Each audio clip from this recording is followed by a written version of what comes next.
Do you remember the great Walt Kelly, whose Pogo comic strip commented on so much of such import with sharp wit and wide perspective?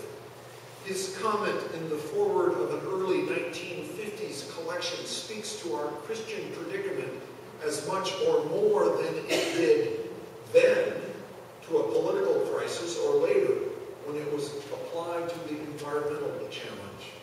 I read from Kelly. There is no need to sally forth, for it remains true that those things which make us human are curiously enough always close at hand.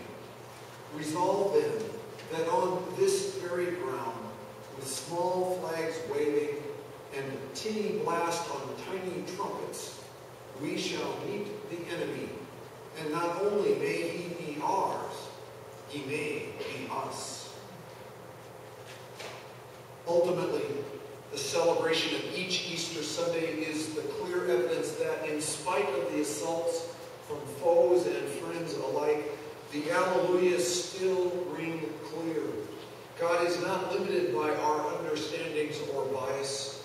Death is not the last word of the Word made flesh to dwell among us. Jesus lived and taught and served beyond the fear that even still does constrain our expression of love for the different or the despised. Christ has risen beyond a first-century tomb to be a living force in our 21st century reality. The Spirit continues to open our eyes and our ears and especially our minds so that in what others name nonsense, we can find and celebrate and share holy wonder. We can believe that God so loved the world that the Beloved One was sent, that we will not be condemned to lives of meaningless toil and ultimate desperation.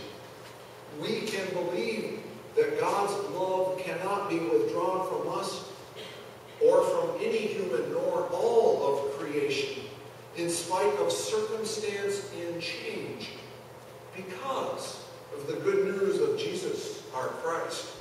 We can believe that in the community of the Spirit called the church, there is always, regardless of those who fail both God and the church, the miraculous sharing by sisters and brothers of amazing grace and the evolving renewal of the life abundant that Jesus came to help us to know and to claim. Today's gospel also helps us to consider the wonder of God's grace.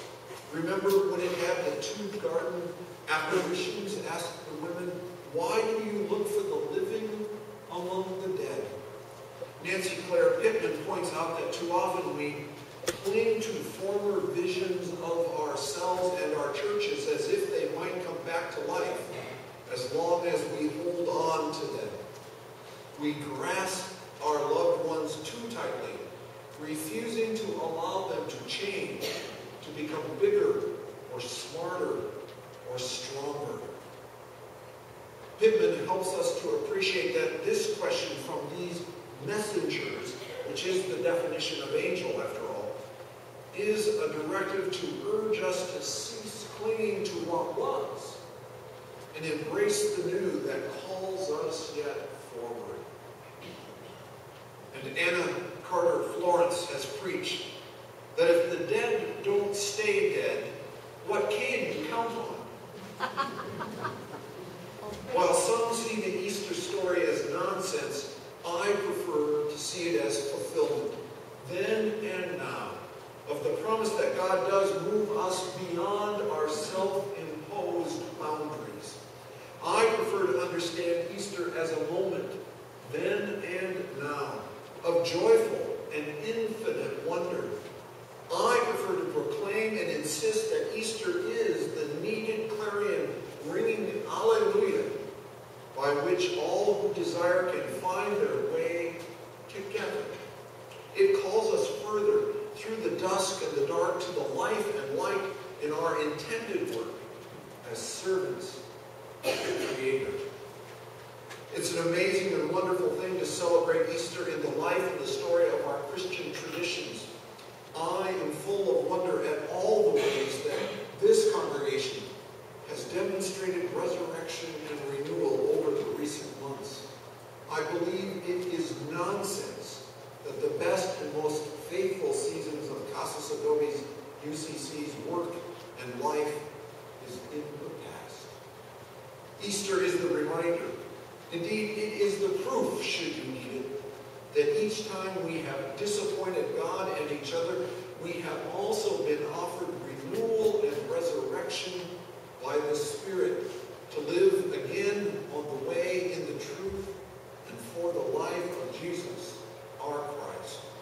That is an affirmation for each one of us, and even more importantly, it is an affirmation for our shared ministry to all of God's creation by this congregation and to all its members and friends.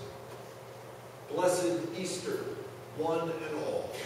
Put aside the nonsense of what has been in the past.